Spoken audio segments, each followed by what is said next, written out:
Universal's newest theme park, Epic Universe, will open in summer 2025, and construction is rapidly moving along. Almost all the portals now have their beacons, plus some of the entrances are getting their portal rings around them. Yoshi's ride vehicles can be seen, and booking has opened for Universal's newest resorts. We'll go over all that and more in this video. However, before we go into updates for Epic Universe, I wanted to mention some new entertainment news for Universal Studios Florida. The last parade was Universal Superstar Parade, which ended its run in June 2022. Universal hasn't mentioned anything about a new parade, but as I was searching the trademarks, I came across this new name trademarked on November 21st, called Universal Mega Movie Parade. We could finally be getting a new parade at Universal Studios. There's a rumor it will debut in summer 2024, along with a new nighttime show, so be on the lookout for that. Epic Universe's off-site hotels can now be booked online. January 21st, 2025 is the first day available for Stella Nova Resort. I discovered something about booking a stay at the Stella Nova Resort. The more days you stay, the less you will pay. When I entered just one night, the cost was $189. Then, when I did a 3-night stay, that took the price down to $151 at the cheapest. But a 4-night stay made it even less, and the price was $138 a night. The deal is called Stay More, Save More. Not a bad price at all. Universal Terra Luna Resort will open a month later on February 25th, 2025. The same thing happens with the Terra Luna Resort. You will save more the longer you stay. The price for one night stay is $210 in February. The price is more because it's the end of February. January is one of the cheapest months of the year. So that is why the Stella Nova Resort is a little cheaper. If you stay 3 nights, the price drops down to $168 for the Terra Luna Resort. Anyway, let's get to the construction. Stella Nova Resort is finishing up wrapping the tiles around the poolside of the resort. We now have a seam of where it's wrapped around to meet the other tiles. The other resort, Universal's Terra Luna Resort, has officially started placing their reflective tiles on the hotel. Over at the How to Train Your Dragon land, let's take a look at the Portals Beacon.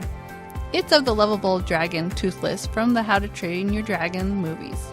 There's a lot going on around the entrance to the land. There's some rock work that's already been created and some mesh work being installed around the entrance for future theming.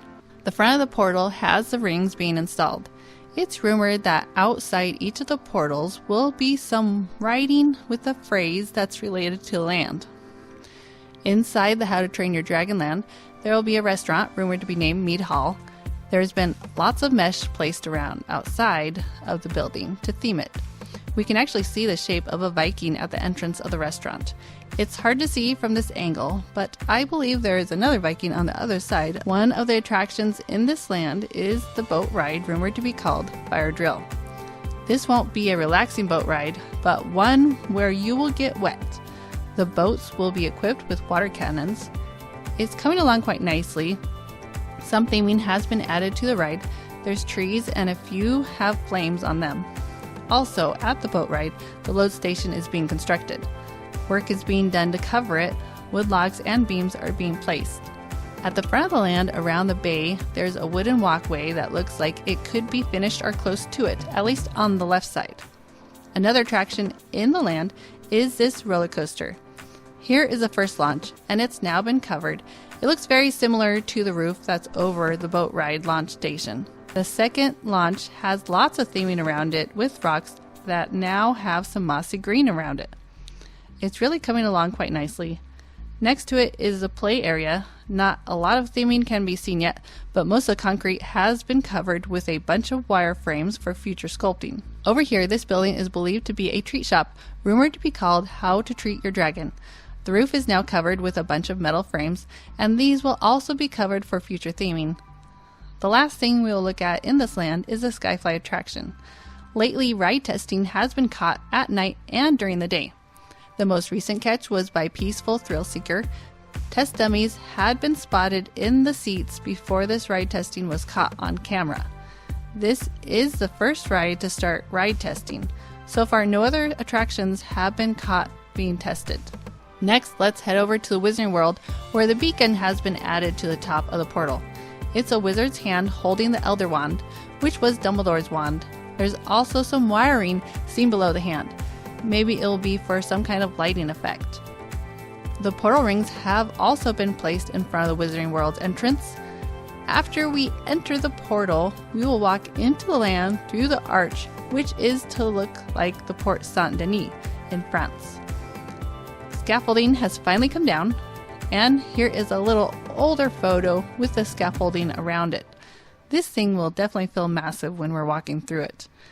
This whole land is going to feel massive with full-scale buildings being built. Now, let's go over to Super Nintendo World. This is the only portal that has not received its beacon, but there has been more progress made on the outside of the portal. Inside the land, there will be 3 rides. One of the rides is Yoshi's Adventure. At first, they put all the Yoshi cars on the track and covered them in black cloth.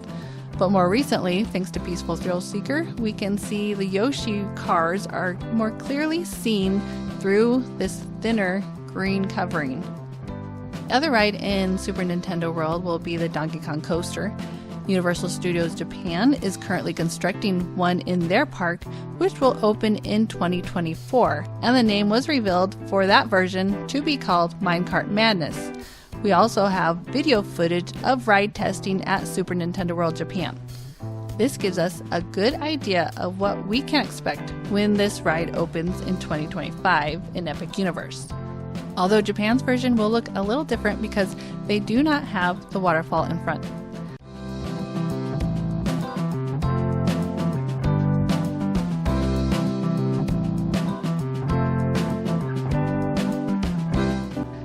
Large bricks can be seen over here by the coaster track. More theming will be added over here. Scaffolding has been added around framing and wire forms for sculpting rocks. Over here, some theming has been added to the roller coaster supports. Wooden beams have also been added to this side of the track. More walls have been added around the frames of the kiosks next to the roller coaster. In front of Princess Peach's castle, concrete has been poured over the top of some foam blocks. We can see some of them sticking out at the edge of the circle. Here's how it's progressed over time. Off to the right of Princess Peach's castle are some of the key challenges where you collect keys in order to get into Bowser Jr.'s castle. The Goomba Crazy Crank, Koopa Troopa Power Punch, and the Piranha Plant Nap Mishap. They are still working on the intricate details of the games, but still no theming yet can be seen. Over here is the entrance to Bowser Jr.'s hideout. This is where you will enter when you have 3 keys, and inside is where you will play Bowser Jr.'s Shadow Showdown. Next to that is Bowser's Castle.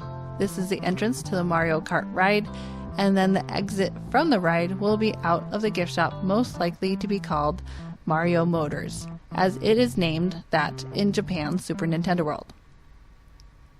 The portal to the Dark Universe has received its beacon.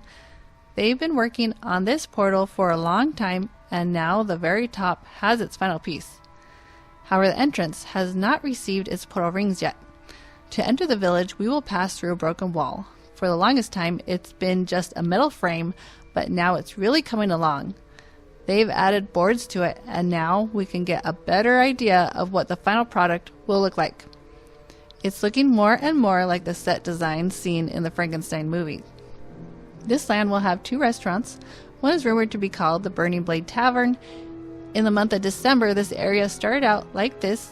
Then later, it was filled in with dirt, and the most recent photo shows that trees have been transplanted here.